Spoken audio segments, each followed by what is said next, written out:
High students, good morning. Organisms and population हा chapter बघतोय आपण. आणि आज आपण जो पॉईंट बघणार आहे तो आहे various type of interaction are classified as per nature. ठीक आहे. आता बघा, काही स्पेसिस हे नेहमी इंटरॅक्ट होत असतात दुसऱ्या स्पेसिस बरोबर. भले कारण काही असो, फूड पर्पजसाठी असो, शेल्टरसाठी असो किंवा सिम्बायोटिक रिलेशनशिप असो. प्रत्येक स्पेसिस दुसऱ्या स्पेसिस बरोबर काहीतरी इंटर रिलेशन दाखवत असते. आता याच बेसिसवरती इंटरॅक्शनचे काही टाईप पडतात. त्याचे मीनिंग काय आहेत आपण बघूया. पहिला जो टाईप आहे त्याला म्हणतात म्युटॅलिझम. तर म्युटॅलिझमचं मीनिंग बघा काय आहे. तर बघा, mutualism is an interspecific interaction that benefits both species. ठीक आहे. या टाईपची जी इंटरॅक्शन आहे ही इंटरॅक्शन दोन्ही स्पेसिससाठी बेनिफिशियल असते. बघा next one, they exchange food or provide shelter or protection but may still be able to live an independent life. ठीक आहे. हे दोघे जे असतात हे जवळपास एक साथ एका हॅबिटॅटमध्ये राहतात, पण तरीसुद्धा प्रत्येकाची लाईफ सायकल ही वेगवेगळी असते आणि ह्या दोन्ही स्पेसिस एकमेकांसाठी बेनिफिशियल असतात. तर इथे एक सुंदर एक्झाम्पल दिलं आहे बघा. हे ॲनेमॉन्स आहेत. जनरली हे सीबेडवरती आपल्याला सापडतात. हे ॲनेमॉन्स आहेत. आणि त्याच्यानंतर हा आहे क्लाउन फिश. क्लाउन फिश जो आहे हा ॲनेमॉन्समध्ये राहतो किंवा ॲनेमॉन्स त्याला काय करतात, शेल्टर प्रोव्हाइड करतात. आणि त्या बदल्यात हा जो क्लाउन फिश आहे ते त्यांचा प्रोटेक्शन करतो, त्याचबरोबर त्यांना फूड मटेरियल पण प्रोव्हाइड करतो. पण या प्रत्येकाची जी काही लाईफ सायकल आहे ही वेगवेगळी आहे. You can say that they able to live independently. आता दुसरा जो इंटरॅक्शनचा टाईप आहे तो आहे कॉम्पिटिशन. ठीक आहे. आणि कॉम्पिटिशनमध्ये ज्या दोन स्पेसिस एकमेकांशी इंटरॅक्ट होत आहेत या दोन्ही स्पेसिस एकमेकांना हार्मफुल असतात. तर डेफिनेशन बघूया. Competition is a negative type of interaction between individuals brought about by sheer requirement of resources and leading to reduced in survivorship. तर बघा, दोन स्पेसिस ह्या ज्या वेळेला फूडसाठी, वॉटरसाठी किंवा शेल्टरसाठी एकमेकांशी कॉम्पिटिट करत असतात त्यावेळेला कॉम्पिटिशन डेव्हलप होते. जनरली नॅचरल रिसोर्सेस लिमिटेड फॉर्ममध्ये असताना या टाईपचे इंटरॅक्शन्स दिसून येतात. नेक्स्ट वन जो टाईप आहे तो आहे पॅरासिटिझम. तर नेचरमध्ये काही ॲनिमल्स असे असतात जे पॅरासायटिक नेचर दाखवतात. म्हणजेच काय, तर ते होस्टमध्ये किंवा होस्टवरती राहतात. एक्झाम्पल बघा, लीकसारखे जे काही इन्सेक्ट आहेत हे काय करतात, तर फर कोट जो आहे ॲनिमलचा तिथे राहतात. तर काही असे पॅरासाइट्स असतात जे इनर बॉडीमध्ये आपली लाईफ सायकल कंप्लीट करतात. ठीक आहे. थोडक्यात काय, लाईफ सायकल कंप्लीट करण्यासाठी त्यांना एका होस्टची गरज असते. आणि या टाईपचं जे इंटरॅक्शन आहे दोन स्पेसिसमधलं त्यांना आपण काय म्हणतो, तर पॅरासिटिझम. इथे एक इमेज दाखवते मी तुम्हाला. तर हा टेपवर्म आहे इंटेस्टाईनमधला. हा जनरली ह्युमन आणि ॲनिमलच्या इंटेस्टाईनमध्ये आपल्याला दिसून येतो. हा एक असा पॅरासाईट आहे, हा जनरली आपली लाईफ सायकल पूर्ण त्या ॲनिमलच्या बॉडीमध्ये पूर्ण करतो. त्याचबरोबर हा ॲनिमलवरती फूड पर्पजसाठी आणि रेस्पिरेशनसाठी सुद्धा डिपेंड असतो. थोडक्यात काय, it is a type of interaction in which parasitic organism live in और लिव्ह ऑन. आता इंटरॅक्शनचा फोर्थ वन जो टाईप आहे तो आहे प्रिडिशन. प्रिडिशन इज नथिंग बट हंटिंग. ठीक आहे. ज्या वेळेला हार्बिओरसवरती कार्निओरस डिपेंड असतात ते काय करतात, तर त्यांची शिकार करतात. बरोबर आहे. ते फूड पर्पजसाठी त्याच्यावरती डिपेंड असतात. या टाईपचं जर इंटरॅक्शन असेल तर त्याला प्रिडेशन असं म्हणतात. आता नेक्स्ट वन जो टाईप आहे तो आहे commensalism. Interaction where one species is benefited and another one is neither benefited nor harmed is called कॉमेन्सॅलिझम. कॉमेन्सॅलिझममध्ये काय होतं, ज्या दोन स्पेसीज एका हॅबिटॅटमध्ये असतात किंवा एकच नॅचरल रिसोर्स ज्या वेळेला ते शेअर करत असतात, त्यावेळेला एका स्पेसीसचा फायदा होत असतो आणि दुसरी स्पेसीस जी आहे, जी इंटरॅक्ट करत आहे ना, तिचा तोटा होतो ना फायदा होतो. ठीक आहे. एक्झाम्पल बघा, आणि रेड क्रॅब. रेड क्रॅब जे असतात हे जनरली ॲनेमॉन्स शेजारी राहतात किंवा ॲनेमॉन्समध्ये राहतात. ॲनेमॉन्स त्यांना प्रोटेक्शन प्रोव्हाइड करतात, पण त्या बदल्यात क्रॅब्स त्यांना कोणत्याही पद्धतीचं बेनिफिट पण देत नाहीत किंवा त्यांना हार्म पण करत नाहीत. ठीक आहे. तर अशा टाईपचे जे काय रिलेशनशिप आहे त्याला म्हणतात कॉमेन्सॅलिझम. त्यांचा सगळ्यात शेवटचा टाईप जो आहे तो आहे ॲमेन्सॅलिझम. ॲमेन्सॅलिझममध्ये वन स्पेसिस जे आहे ही अनअफेक्टेड असते आणि जी अनादर स्पेसिस आहे जी इंटरॅक्शन करणार असते तिचा मात्र तोटा होतो. एक्झाम्पल बघा, first one example, penicillin kills bread mould. ठीक आहे. जे काही अँटीबायोटिक जनरली आपण पेनिसिलिन यूज करतो हे बऱ्याचशा अँटीबायोटिकच्या ग्रोथना अफेक्ट करतात. नेक्स्ट वन थिंग बघा, जनरली रेडवूड प्लांट जो आहे हा काय करतो तर एक समथिंग केमिकल्स सिक्रेट करतो. त्या केमिकलला म्हणतात टॅनिक ॲसिड. ठीक आहे. हे टॅनिक ॲसिड जनरली त्यांच्या लिव्हजकडून सिक्रेट केलं जातं आणि रूट नॉड्यूल्सकडून सिक्रेट केलं जातं आणि त्याच्यामुळे ती सॉईल जी आहे तिथे जे ग्रो होतात ती ॲसिडिक बनते. ठीक आहे. आणि त्याच्यामुळे त्याच्या आसपास कोणत्याही टाईपचे अदर ट्री ग्रो होऊ शकत नाहीत. ठीक आहे. इथे बघा, इथे जनरली रेड वूड प्लांटचा बेनिफिट झाला आणि अदर प्लांट जे आहेत ते त्याच्या शेजारी ग्रो होणार आहेत त्यांचा मात्र काय होतो, तोटा होतो. आता आपण हे जे काही आता टाईप्स बघितलेत इंटरॅक्शनचे त्याचे एक्सप्लेनेशन्स बघूया. पहिला टाईप जो आहे तो आहे म्युटॅलिझम. बघा, दिस interaction is obligatory and interdependent.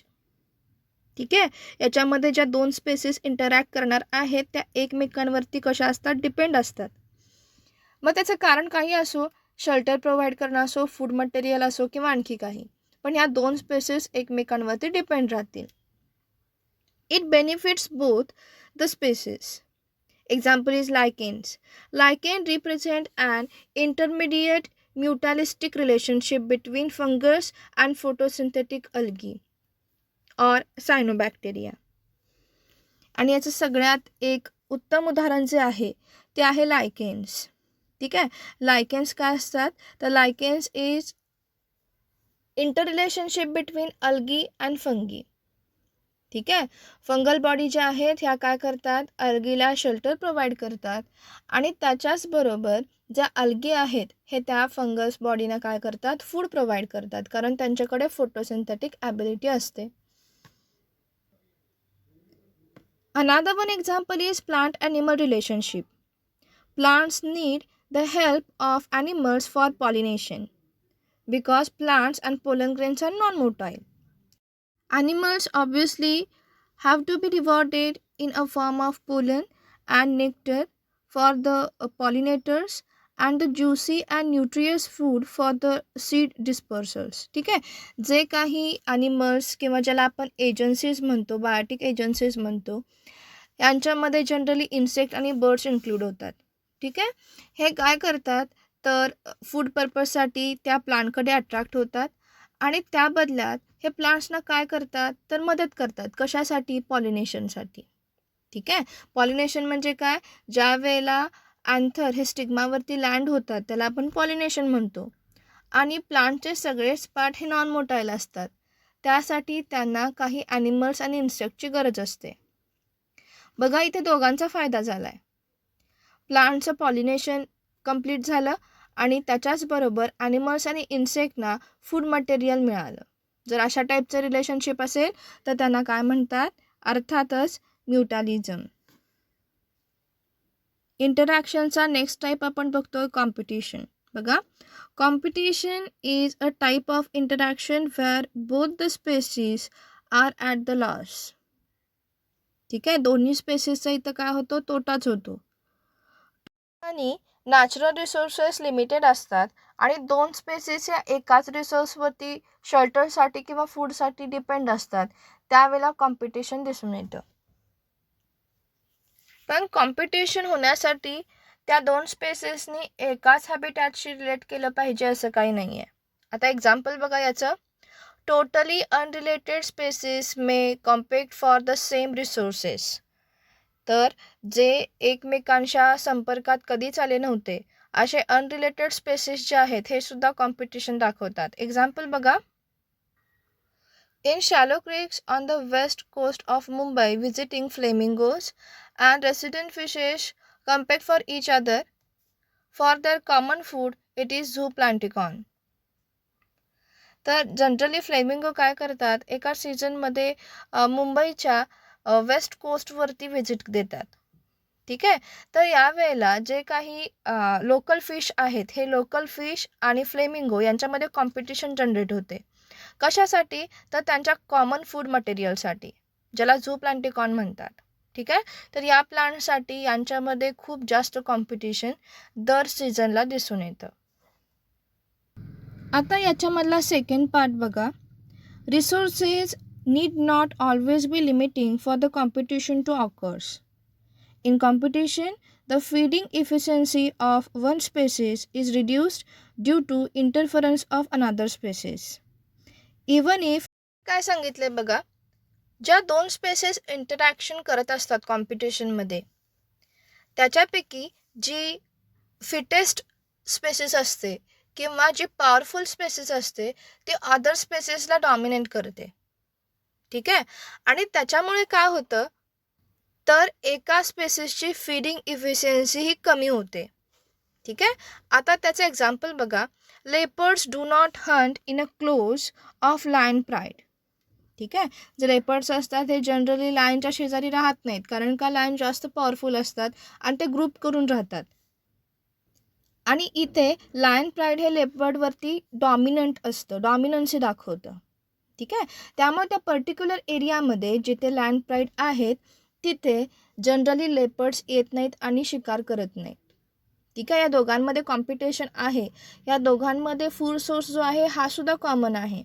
जरी नॅचरल रिसोर्सेस हे अनलिमिटेड फॉर्ममध्ये जरी असतील तरीसुद्धा नेचरमध्ये अशा टाईपचं कॉम्पिटिशन दिसून येतं, ज्याच्यामध्ये एक स्पेसिसची डॉमिनंट असते आणि त्याच्यामुळे दुसऱ्या स्पेसिसची फीडिंग इफिशियन्सी कमी होते, रिड्यूस होते.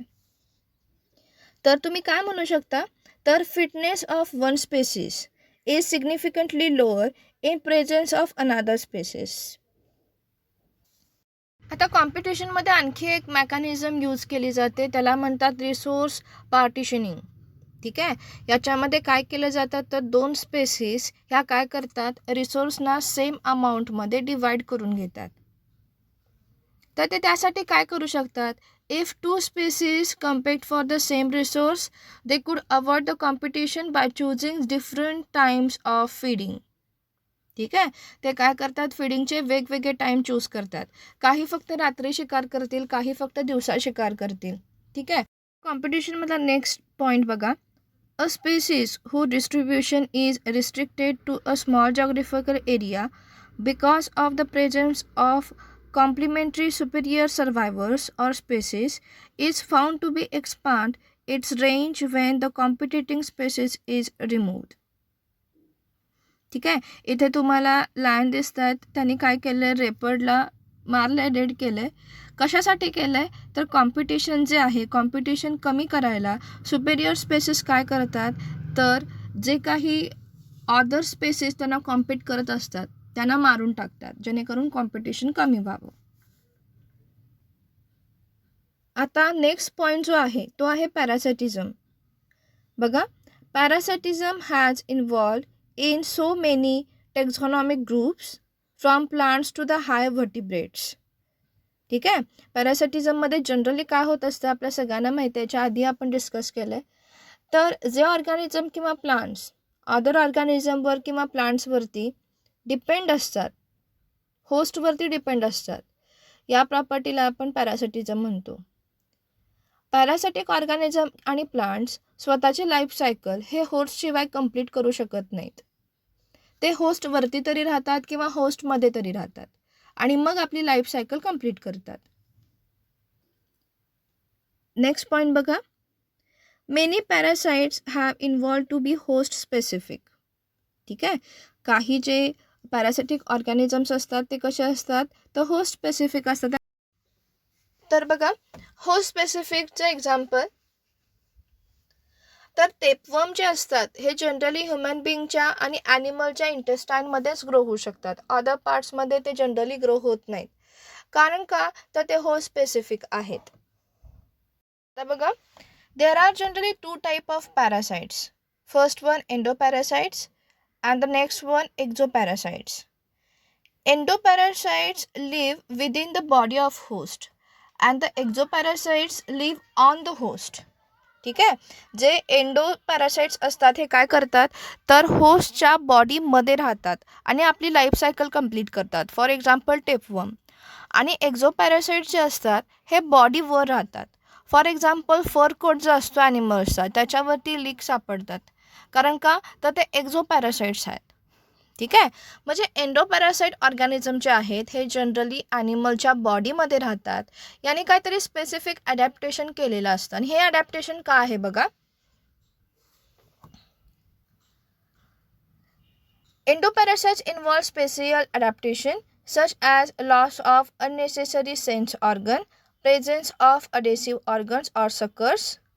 ठीक आहे. तर हे जे काही एंडोपॅरासाइट्स असतात ह्या एंडोपॅरासाइट्सनी जे काही सेन्स ऑर्गन आहेत ह्या सेन्स ऑर्गनना पूर्णपणे आपल्या बॉडीपासून डिटॅच केलेलं आहे इव्होल्युशन प्रोसिजर्समध्ये. आणि त्याच्यानंतर त्यांच्याकडे सकर्स किंवा अडेसिव्ह ऑर्गन्स नसतात. अडेसिव्ह ऑर्गन्स आणि जे सकर्स आहेत हे एक्झोपॅरासाइट्समध्ये दिसून येतात कारण ते ॲनिमलच्या बॉडीवरती राहतात. For example फरकोट.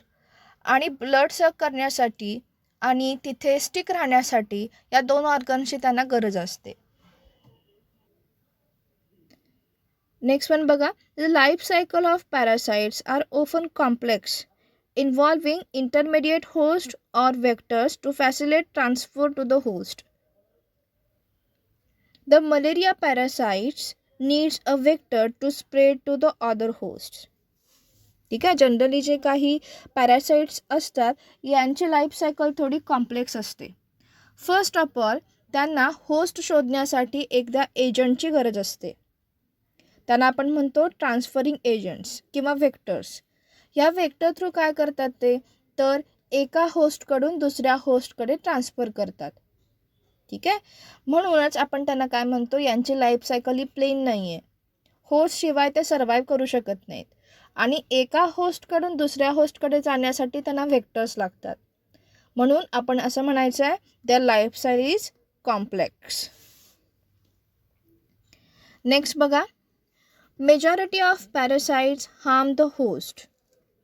They may reduce survival, growth and reproduction of the host and may lead to the death also. तर पॅरासिटिक ऑर्गॅनिझम्स हे जनरली होस्टमध्ये राहतात हे आपल्याला माहिती आहे. तर हे पॅरासिटिक ऑर्गॅनिझम्स काय करतात, तर होस्टला पूर्णपणे कोलॅप्स करतात. होस्टची reproductive capacity, survival capacity, growth या सगळ्यावरती ते ॲडवर्स इफेक्ट करतात. आणि इवन इफ त्यावेळेला होस्टची डेथसुद्धा होऊ शकते. ठीक आहे. You can say that they are responsible for reducing the population density of host. तर आज आपण पॅरासाइट्स बघितले. उद्या आपण टाईप ऑफ पॅरासाइट्स बघूया आणि बाकीचे इंटरॅक्शन्स पण बघूया. तर हे जे पॉईंट आहेत हे तुम्ही उद्या व्यवस्थित वाचून घ्यायचे आहेत. आता आपण उद्या भेटूया. बाय.